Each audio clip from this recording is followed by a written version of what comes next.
So this first deal, how did it go? It went well. Actually, we got really lucky. Of course, you don't get lucky without working hard, but we got lucky. It's one of the best deals we'll have ever done.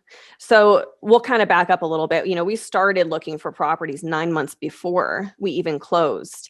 And I like to say this because it took several offers made. It took even an accepted contract that fell through on another property to even find this one.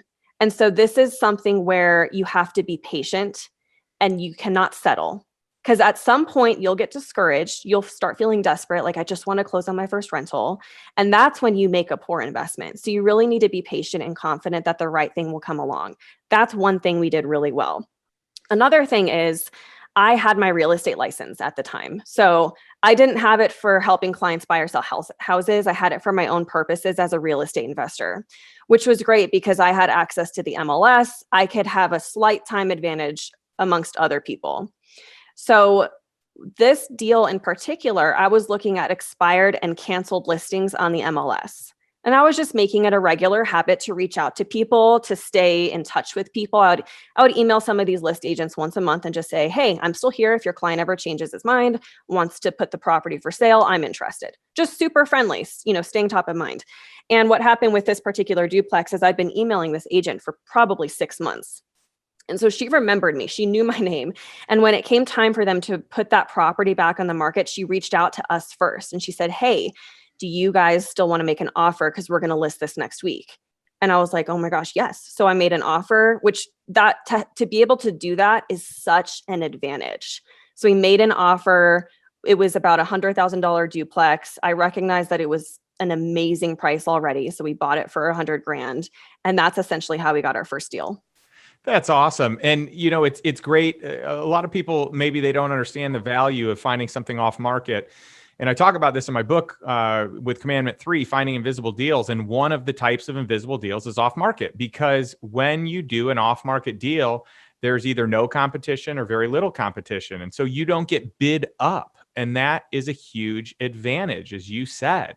I think that's great. And I want to piggyback on something else you said, because I made a mistake in the opposite direction. So you said you've done a good job of keeping up with people. And to a certain degree, most of my career, I've been pretty good at that.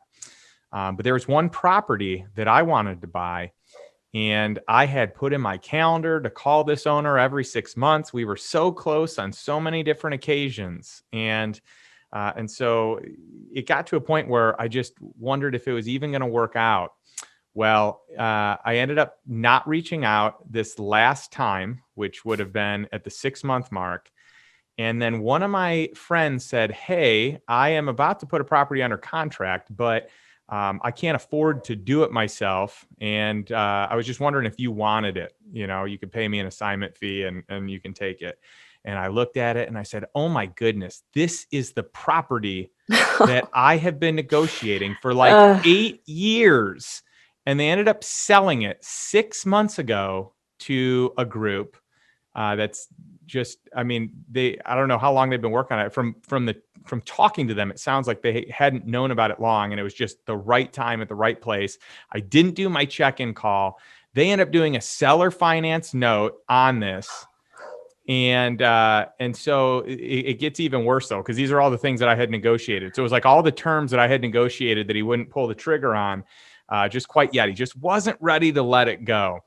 And so I asked what the price was. And within 6 months, they're listing it for twice the amount he paid for the park, this property. Oh my gosh. So this is a 100% profit with virtually nothing added to it inside of 6 months. And now I have it under contract at that higher price because it's still worth that price. Wow. And so that was a great lesson for me to just, even if I think that someone's not going to, or even if I'm unsure if I even want to play in that space anymore, that I just need to follow up once you get permission. Because one of the things I like to do is follow up with people and say, hey, is it all right if I reach back out after a period of time? Because when you're trying to get off market deals, the key is the relationship with the owner. That's the key. 100%. And it's a personal thing. They get to know you. They like you. In this case, I guess I didn't do a good enough job, but It's a painful lesson. It's a painful lesson. And I think investors make mistakes no matter where they are at or how good they are or how long they've been doing this. And so one of the things I tell myself now, because I'm not going to stop making mistakes, we're all going to keep messing up. But I just tell myself now, well, yeah, that was an expensive lesson that I paid to learn. That was my tuition payment. And now I know not to ever make that mistake again.